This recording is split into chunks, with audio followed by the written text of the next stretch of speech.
गुरुर्ब्रह्मा गुरुर्विष्णु गुरुर्देवो महेश्वर गुरुर्साक्षात् परब्रह्म तस्मै श्री गुरवे नमः। तस्मै श्री गुरवे नमः। ओम गुरुभ्यो नमः। गुरुचरण कमलेभ्यो नमः। रामाय नमः। रामभद्राय नमः। रामचंद्राय नमः। रघुनाथनाथाय नमः। ओम हनुमते नमः।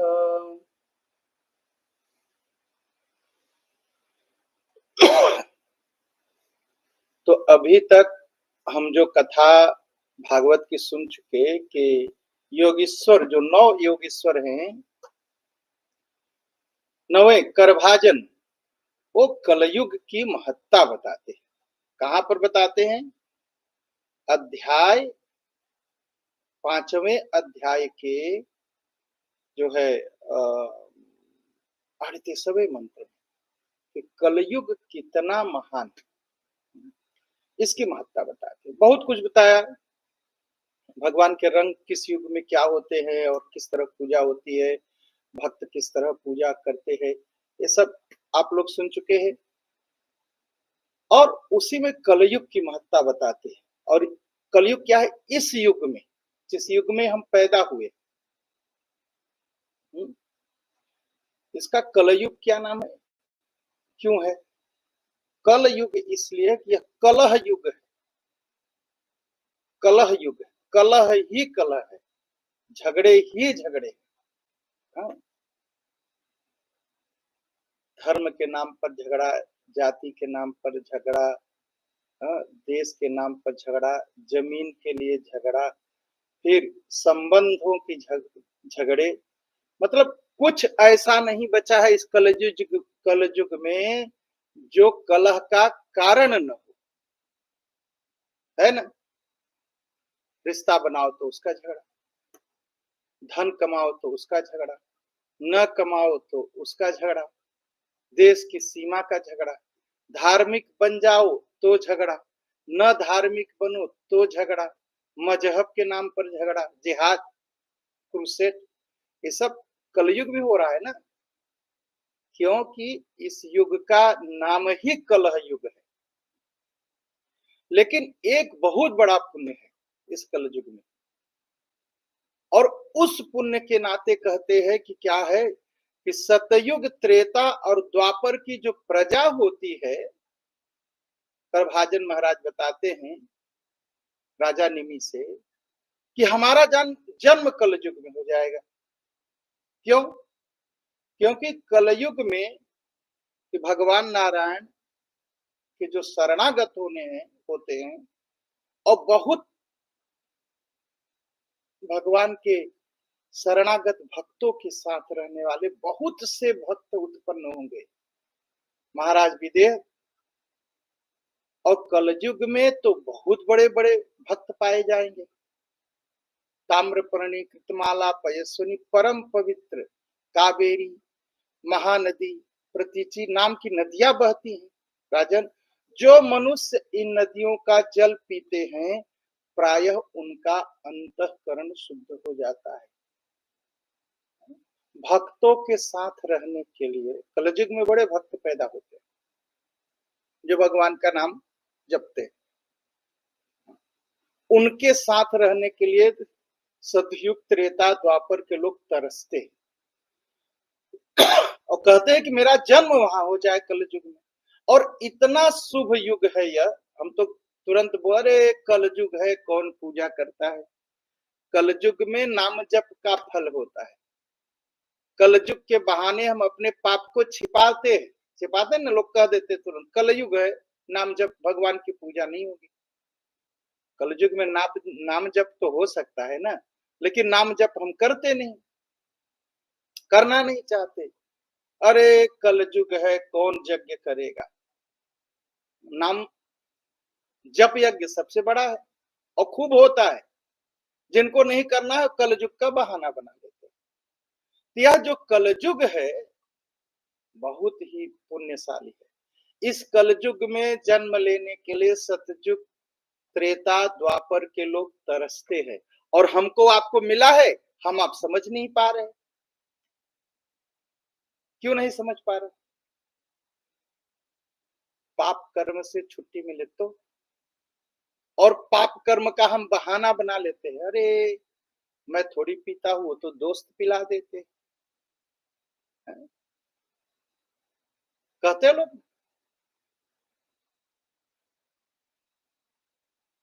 तो कलयुग का बहाना मत बनाइए।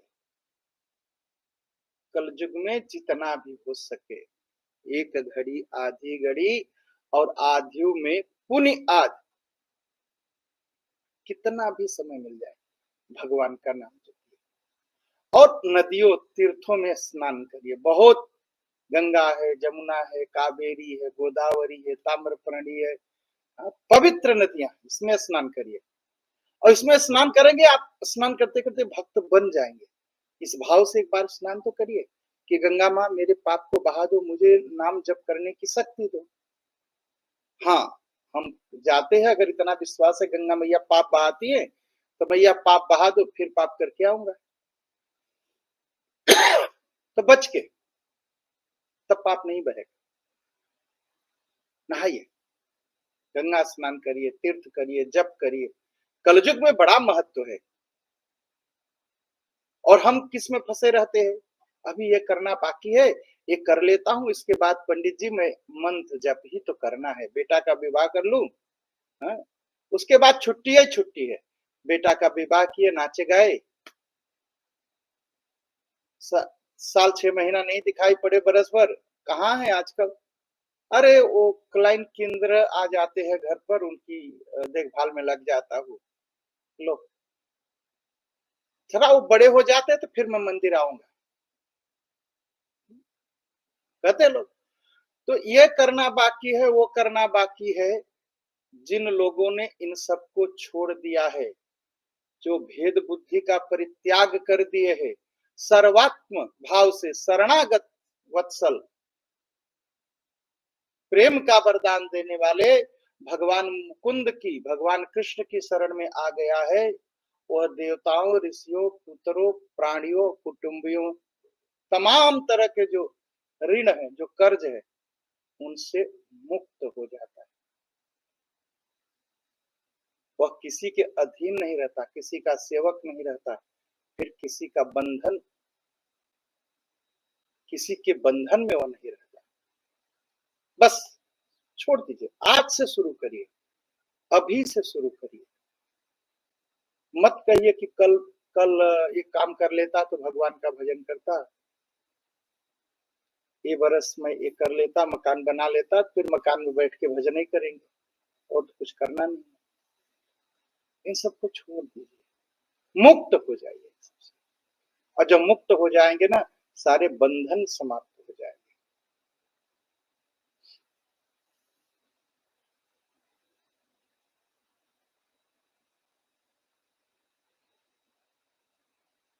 बहुत अच्छी बात करते हैं करभाजन। कहा जो प्रेमी भक्त अपने प्राण प्यारे प्रियतम भगवान के चरण कमल में अनन्य भाव से, अनन्य भाव क्या है? कई बार अर्थ होता है, बस राम जी की ही सेवा करनी है। मेरे राम जी ही शिव है, मेरे राम जी ही दुर्गा है, मेरे राम जी ही सरस्वती है, जो देंगे वही देंगे। मेरे शिव जी ही सब कुछ है, मेरे इष्ट देव वही है, मेरे प्रियतम है, मेरे प्राण प्यारे है। का अनन्य भाव से, किसी आस्था में नहीं, किसी, अब कहीं नहीं जाना, कहीं नहीं भटकना, सारी प्रवृत्तियों को छोड़ के, सारी आदतों को छोड़ के, सारी माया से मुक्ति, मायावी बंधनों को छोड़ करके, बस जो भजन करता है, जानते हो उससे क्या होता है? पहली बात तो होगी, उससे पाप होगा ही नहीं। अगर हाथ से, मन से, वचन से कुछ पाप हो रहा है, इसका मतलब भगवान की भक्ति अभी नहीं। और एक स्वाभिमान रखना चाहिए, मैं भगवान की चरण सेवा करता हूँ, मेरे हाथ से, मेरे मन से, मेरे वचन से किसी को कष्ट नहीं पहुंचेगा। लेकिन हम तो अपने मुंह में बाण रखे फिरे चलते रहते हैं, किसको दागना, बस कुछ बोल देना है किसी को, एकदम नहीं। जो भक्त है वह किसी को कष्ट नहीं दे सकता, वह कोई पाप कर नहीं सकता। और कहा मान लीजिए अगर हो भी जाए, कहा परंतु यह कभी किसी प्रकार कोई पाप कोई गलत हो भी जाए तो परम पुरुष भगवान श्री हरि उसके हृदय में बैठ करके सारे पाप धो देते हैं, उसका हृदय शुद्ध कर देते। भक्तों से कभी पाप हो नहीं सकता। मान लीजिए अनजाने में कोई पाप कोई गलती हो जाए तो भगवान हृदय में बैठे हैं, उसके हृदय को अपने हाथ से साफ कर देते हैं भगवान और शुद्ध कर देते हैं। इसलिए ऐसे भगवान की उपासना जब तब करते रहना चाहिए, करते रहना चाहिए। कम से कम नियम बनाना चाहिए कि सुबह दोपहर शाम कम से कम 16 माला जो है हम राम राम राम राम राम राम राम राम करेंगे, 16 माला करेंगे, इतना करें। फिर आप देखिए आपका जीवन बदल जाए, करके तो देखिए, करके तो देखिए। अब देखिए अब हम आपको वापस ले चलते हैं। अभी राजा निमि और 9 योगेश्वरों की बात हो रही थी। हाँ? और 9 योगेश्वर, ध्यान से ध्यान दीजिएगा, 9 योगेश्वर और निमि की कथा नारद जी वसुदेव जी को सुना रहे थे। अब नारद जी बोलते हैं कि वसुदेव जी सुनिए, राजा निमि 9 योगेश्वरों से इस प्रकार भागवत धर्म का वर्णन सुना और बहुत आनंद में हुए और उन्होंने जितने वहां ब्राह्मण थे सबकी पूजा की और 9 योगेश्वरों की पूजा की। इसके बाद वो सब लोग अंतर ध्यान हो गए, चले गए। और निमि महाराज ने क्या किया, वसुदेव जी महाराज सुनिए कि निमि महाराज क्या करते हैं, जो भागवत धर्म उन्होंने सुना उसको अपने आचरण में अपने जीवन में लाया और परम गति की प्राप्ति हुई। कहा महाभागवान वासुदेव जी, अगर आप भी जो भागवत धर्म का वर्णन मैंने किया आपसे, यदि आप भी श्रद्धा पूर्वक इसका आचरण करोगे तो आसक्तियां छूट जाएगी, माया छूट जाएगी और भगवान का परम पद प्राप्त होगा।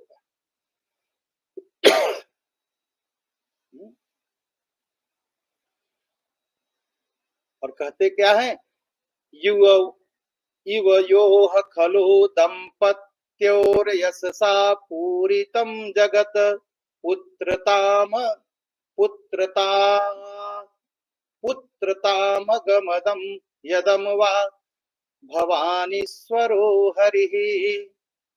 कहा वसुदेव जी, आपके और देवकी का, आपका और देवकी का यश तो सारा संसार में फैला हुआ, भरपूर फैला हुआ है। अरे सर्वशक्तिमान भगवान ईश्वरो हरि, भगवान ईश्वर भगवान श्री कृष्ण आपके यहाँ पुत्र रूप में अवतरित हुए हैं, तो आपकी बात क्या कहना, आप तो महान। आपका दर्शना दर्शन आलिंगनालापै शयना आसन भोजन आत्मा वा पवितः कृष्णो पुत्र स्नेहम प्रकुर्वतो। कहा आप दोनों लोगों ने भगवान का दर्शन किया, भगवान का आलिंगन किया, भगवान को जो है गले लगाए, उनसे बातचीत किए, उनको सुलाया, उनको बैठाया, उनको खिलाया और पुत्र की तरह एकदम स्नेह किया। आपका हृदय तो शुद्ध है और आप तो पवित्र हो चुके हैं वसुदेव जी, ऐसा नारद जी कहते हैं। कहा आप तो उनकी सेवा करने से, खिलाने से, उठाने से, बैठाने से, सुलाने से, भोजन कराने से, गले लगाने से आपका हृदय तो पवित्र हो गया। वसुदेव जी सुनिए, शिशुपाल पौंड्रक, शिशुपाल कौन था, भगवान को गालियां दिया, साल्व, इन लोगों ने भगवान से दुश्मनी की।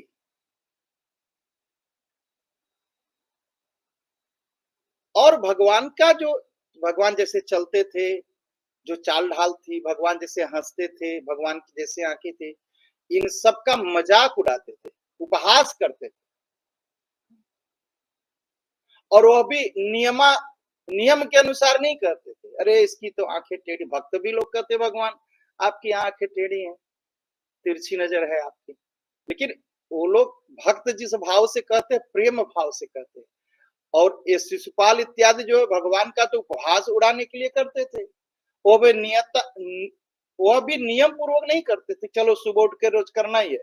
जब भी मिल गए भगवान, जब भी कहीं भगवान को देख लिया, जब भी कहीं भगवान की प्रशंसा सुन ली, बस भगवान की निंदा शुरू करते थे।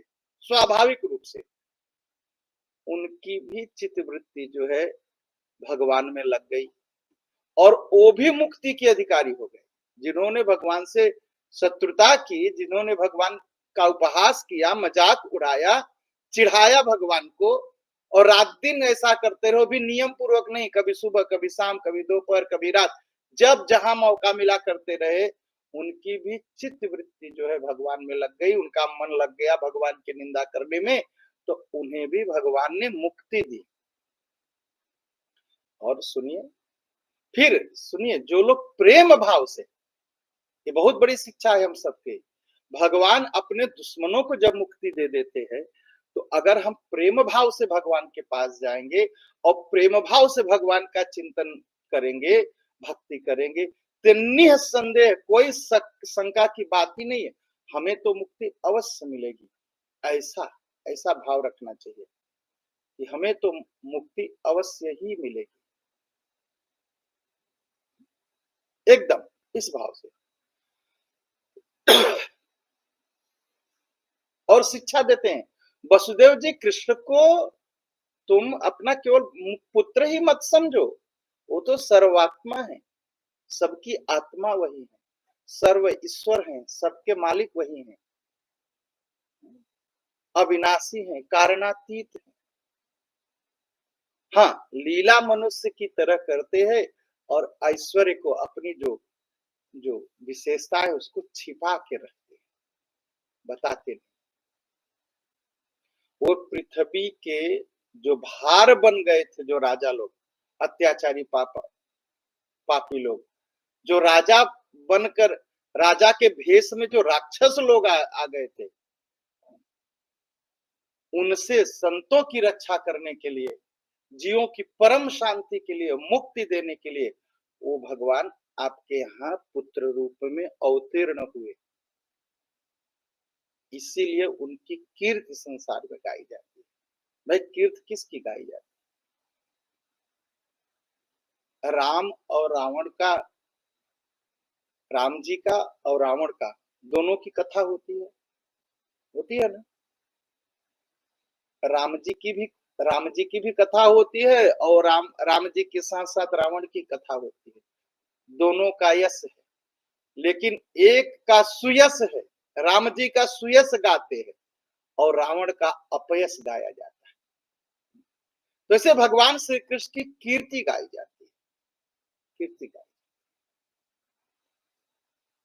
अब देखिए, श्रीमद् भागवत ये कथा में कथा है।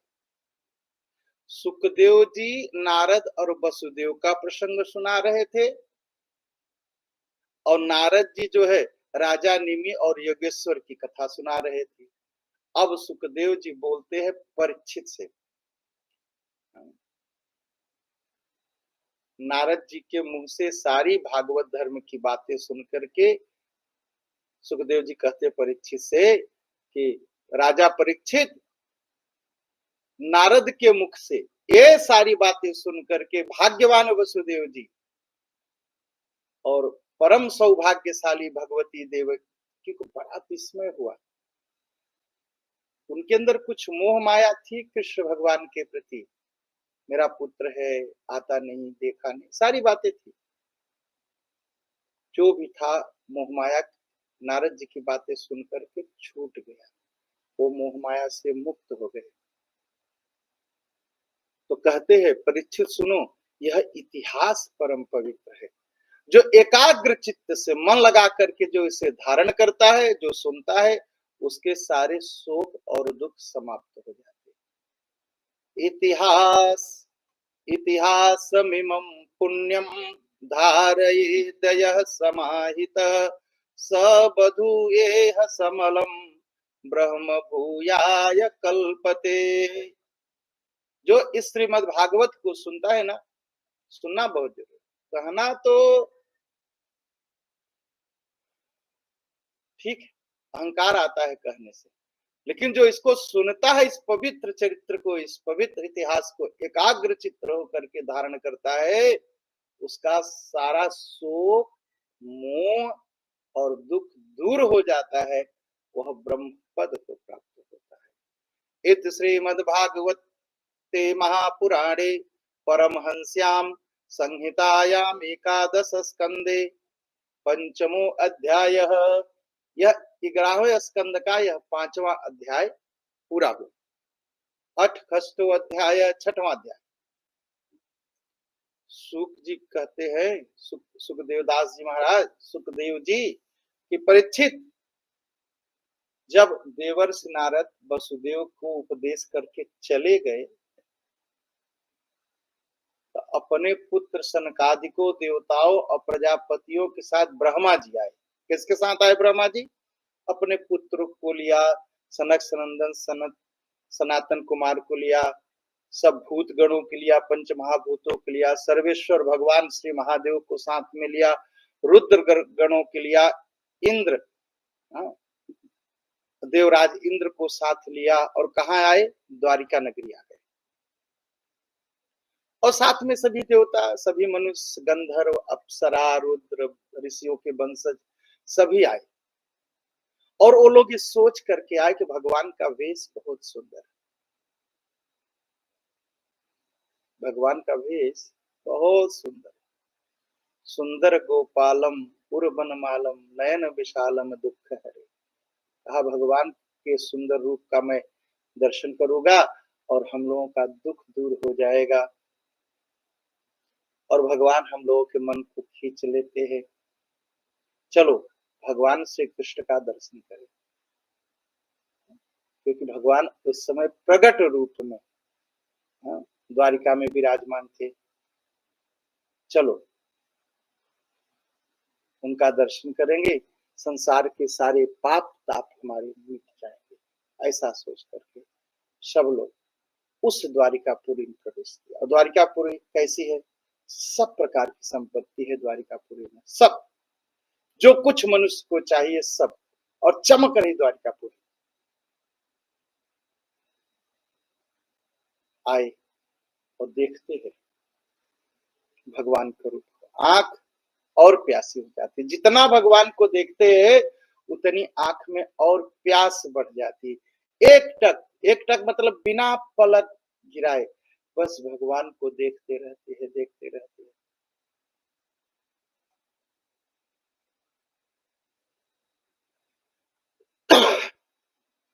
और इतना फूल लेकर के आए थे स्वर्ग से, नंदन वन से, चैत्र रथ, जो तमाम तरह के जो वन है उसमें सुंदर सुंदर फूल है, तो सब फूल लेके आए थे और भगवान के ऊपर ऐसे गिराने लगे, भगवान को एकदम ढक दिया और ढक करके तोप करके प्रार्थना करने लगे। क्या कहते हैं वो लोग?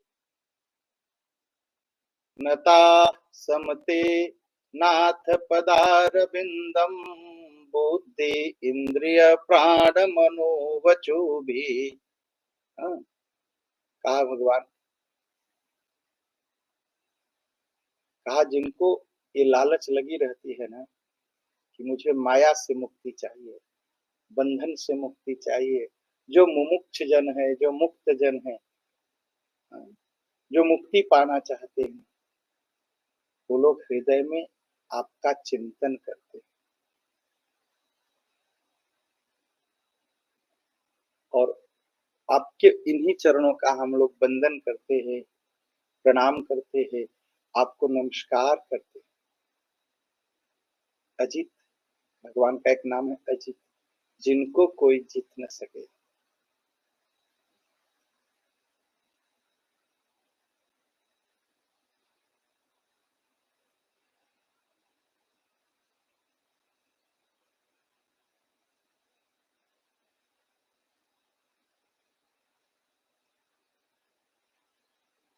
बहुत प्रार्थना कहते हैं भगवान, आपके चरण कमल जो है हमारी वासनाओं को समाप्त कर दे, सारी जो अशुभ वासनाएं हैं सबको जला दे, भस्म कर दे, सबको भस्म कर दे, और अग्नि रूप बन करके हमारे सारे पाप ताप सब भस्म कर दे, सब जला दे, सब जला दे, सब जला दे।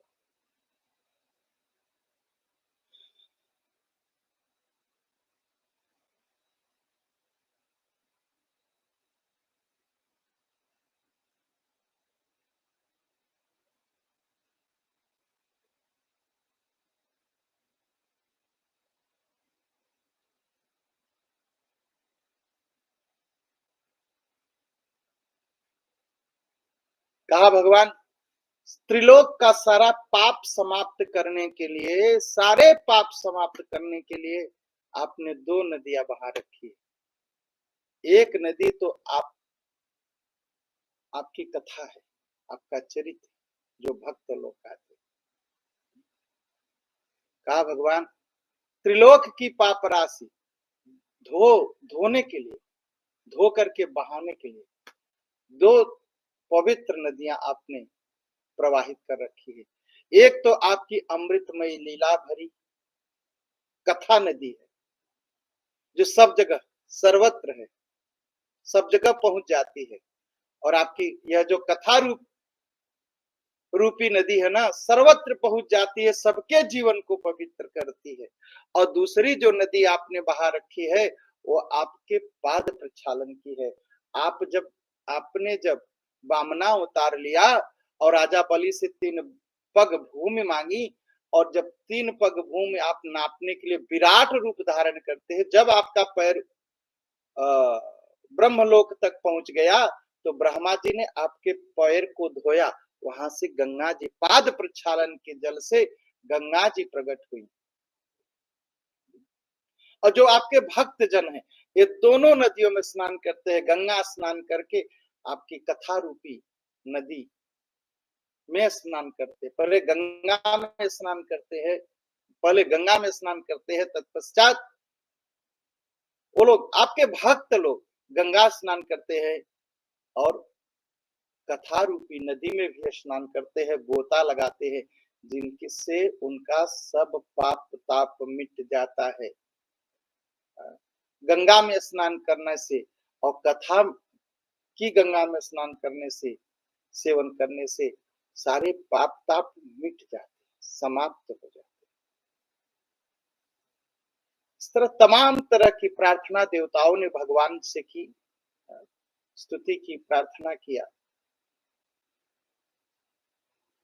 और सभी अपने धाम को जाने के लिए आकाश में स्थित हो गए और भगवान से कहने लगे। ब्रह्मा जी ने कहा भगवान मैं हाथ जोड़ता हूं, आपसे हमने प्रार्थना की थी कि आप अवतार लीजिए और पृथ्वी पर बहुत सा पाप हो रहा है, उससे मुक्ति दिलाइए, पृथ्वी का भार हरण करिए, आपसे मैंने प्रार्थना की। सो वह काम भगवान ने, आपने हमारी प्रार्थना के अनुसार कर दिया, पूरा कर दिया। आपने सत्य पारायण धर्मस्य स्थापित सत्सु सत्य संधे शिवहि त्वया कीर्तिश्च दिक्षु विक्षिप्ता सर्वलोकमलापः। कहा आपने सत्य पारायण साधुओं के कल्याण के लिए धर्म की स्थापना कर दी, दसों दिशाएं में अपनी कीर्ति फैला दी, और जिनको अपने पाप मिटाने होंगे, मैल मिटाना होगा, उस कीर्ति को सुन सुन करके अपने पाप अपने ताप मिटा लेते हैं, प्रभु मिटा लेते हैं। आपने जो सर्वोत्तम रूप धारण करके यदुवंश में अवतार लिया, जगत के हित के लिए उदारता और पराक्रम से भरी अनेक लीलाएं की। एक तो यदुवंश में अवतार लिया जगत के हित के लिए, प्रेम बस अनेक जो लीलाएं की भगवान। कलयुग में प्रभु, कलयुग में जो साधु स्वभाव मनुष्य आपकी इन लीलाओं का श्रवण कीर्तन करेंगे, वो सुगमता से अज्ञान रूपी अंधकार को पार कर जाएंगे। भगवान जो आपकी कथाओं का, लीलाओं का श्रवण करेंगे, कीर्तन करेंगे, वो अज्ञान रूपी जो अंधकार है उससे पार पा जाएंगे। तो अगर हमें अज्ञानता से बचना है, अंधकार से पार जाना है, तो भगवान की कथा हमें सुननी है, हमें सुननी है। ऐसी प्रार्थना करते, ऐसी प्रार्थना। और भगवान ब्रह्मा जी कहते हैं कि भगवान सर्वोत्तम प्रभु, आपको यदुवंश में अवतार लिए हुए 125 वर्ष हो गए और हम लोगों का कोई काम अब बाकी नहीं, सब आपने कर दिया। और भगवान अब हम प्रार्थना करते, आपको धरती पर रहने की आवश्यकता नहीं। ब्राह्मणों ने श्राप दे दिया है, आपका एक तरह से कुल भी तो नष्ट हो चुका है। क्योंकि आपने पिछले कथा में, पहले दूसरी कथा में सुना कि ब्राह्मणों ने भगवान के जो वंशज थे उनको श्राप दे दिया कि तुम यह वंश ही समाप्त हो जाएगा। तो कहा, तब वही ब्रह्मा जी कहते हैं कि ब्राह्मणों के श्राप से आपका वंश भी नष्ट हो चुका है, कुल भी नष्ट हो चुका है। ततः स्वधाम परमं विश्वस्व यदि मन्यसे, इसलिए वैकुंठनाथ भगवान श्री कृष्ण आप अगर उचित समझे तो अपने परम धाम को चलिए। हम आपके लोकपाल, जो हम आपकी सेवा के लिए रहते हैं, उनका पालन पोषण करिए। हम लोग अत्यंत दुखी हैं, अब आप जो है वैकुंठ धाम को विराजमान होइए, जिससे हम आपकी सेवा में पुनः लग सके। ऐसा सभी देवता मिलकर के भगवान श्री कृष्ण से प्रार्थना